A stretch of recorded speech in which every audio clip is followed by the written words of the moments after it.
immersed into stunning nature, volcanic mountains, blue sky and sunshine, natural spring water.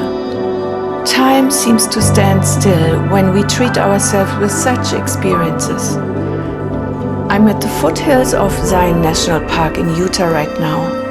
Hot springs are the ultimate way of self-care for me. Mind and body relax when we connect with nature. What we observe, we start becoming.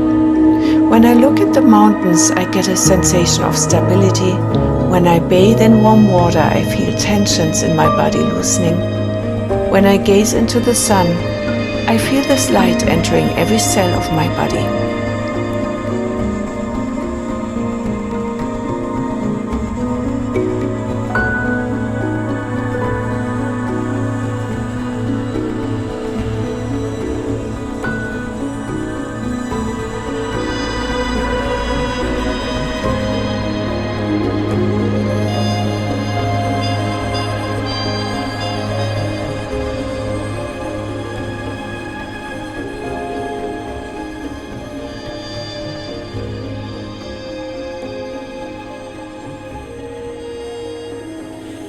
There is that story, a true story by the way, of a man whose wife has become so sick that after failed numerous treatments, the doctor told the husband that the wife will die within the coming 2 to 3 weeks and to prepare for her passing.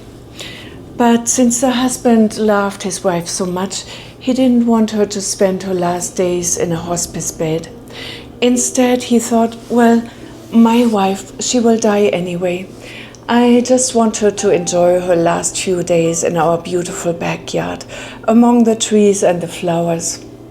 So he pushed her in her wheelchair to a nice spot in the yard, and there she would sit from morning to evening in the sun, day after day, waiting for her last day to live to arrive.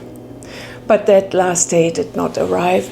Instead, after a few days of sitting in sunlight for hours each day, she started eating again and drinking, and she started talking again, looking healthier, and the light returned into her eyes. Her husband couldn't believe what was happening with his wife, but it was clear that the sun exposure and fresh air seemed to reverse his wife's debilitating disease. Later on, the doctor would speak about a miracle recovery.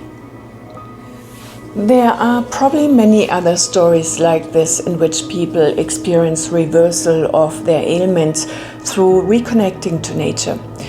We come to stunning places in nature every so often. We get totally enveloped by the serenity and beauty of it, and so we rebalance and rejuvenate.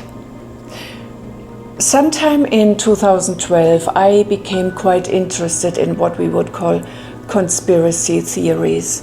I looked at one rabbit hole after the other.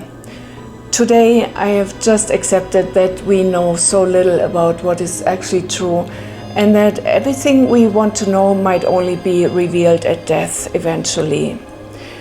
But one rabbit hole at the time was about icons and legends, and that a lot of the political and religious figures that were presented to us as heroes actually had a quite dark side to them. Mother Teresa apparently being one of them. I remember how when I was growing up, Mother Teresa was always being heralded as the icon of selfless service to the sick and the poor. We watched documentaries about her distributing food to the poorest of the poor, the elderly, the children, the ones on their deathbeds. And then years later, former employees of her clinics spoke out about her actual true character and her twisted worldviews, which were anything but holy, and how she often kept patients in her clinics unnecessarily suffering in pain instead of easing their pain with adequate pain medication. Why is it not surprising that people such as Mother Teresa turn out to have been somewhat mean-spirited people? Well, it looks like she was all about giving to others, but not really giving to herself first. She probably didn't take proper care of her body. She probably didn't enjoy the pleasures of life very much, and she believed suffering was an essential and integral part of life.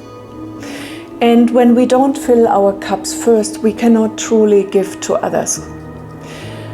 And how we do this, how we rebalance ourselves on all levels is very different for each one of us. I myself have tried all kinds of things to become better mentally, physically, and spiritually. And I realized that some things work for others, but don't work for me. In my 30s, for example, I tried to become a serious meditator. I had joined the Self-Realization Fellowship after reading the autobiography of a yogi by Paramahansa Yogananda. At the time, I learned all kinds of techniques to still the mind, but it was mostly very frustrating to never keep the thoughts out of my mind for longer periods of time.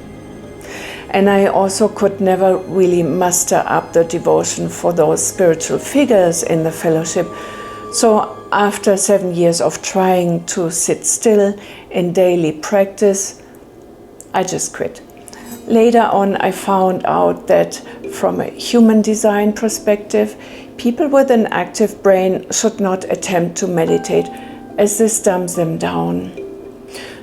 Passive brains are a different story. Now, these days, I just enjoy observing my thoughts and my thought processes. And I also stopped judging those thoughts much anymore. I now prefer living by the concept of enlightened selfishness rather than trying to become enlightened through methods that don't work for me. Enlightened selfishness, meaning doing things that feel good, eliminating things that don't feel good, observing and learning from what I observe and integrating it. We become more of what we observe. I look at the elements around me and they become a part of me. It indeed feels here as if the mountains are saying, "You want serenity, peacefulness? Come closer to me and you can be a part of what I am." As if the water says, "Be enveloped by me and there will be more flow in your system again." As if the sun is saying, "Here, take in some more light. You still have those thoughts of worry. Let's erase them." I think it is amazing what is available to us these days in terms of self-care, and how many ways of self-care we have at our disposal that are not very expensive. Even when we live in the midst of a city, we can drive out to a place in nature once a week and just enjoy that day practicing self-care and self-love. This is what Mother Teresa must have missed. She must not have put much emphasis on the topic of self-care. So where do we find inspirational figures for our lives if many of those so-called heroes that we grew up with turn out not to be what we thought they were? Maybe we can go back a few thousand years to the time of ancient mythology, the Roman and Greek gods and goddesses that served as examples on how to live our lives to so many people over so many centuries. The goddesses that each represented an aspect of nature. Aphrodite, for example, goddess of love, beauty and pleasure. The legend says that she was born from sea foam. Here's a connection to the element water and the flow of life again. These Greek gods and goddesses, they also had their flaws. They could be jealous, vengeful, or otherwise imperfect. But regarding the attributes they were known for, they were very powerful. Aphrodite, for example, amplified love, pleasure, and beauty in herself but also in others. And she showed us how we too can aim to bring these qualities into our lives. I imagine her being a perfect representation of the concept of enlightened selfishness. Self-love first and then love for others. When you look around at much of what is wrong in today's world, you can clearly see that acts of violence most often are being done by people who have a deep-seated self-hatred in them, which is actually quite sad to watch, as we don't really have to live like this. If we can fill our cup first, then we can give to others. And this recognition probably comes to a lot of us later in life, in our third part of life, after we've been caretakers for so many around us. We have given cares to children, to elderly parents, to sick family members, and so on. And there comes a time when we look back at our lives and we say, well, many people have come and many have left, but we're still here, because after all, this life is about us. It's about me. It's about you.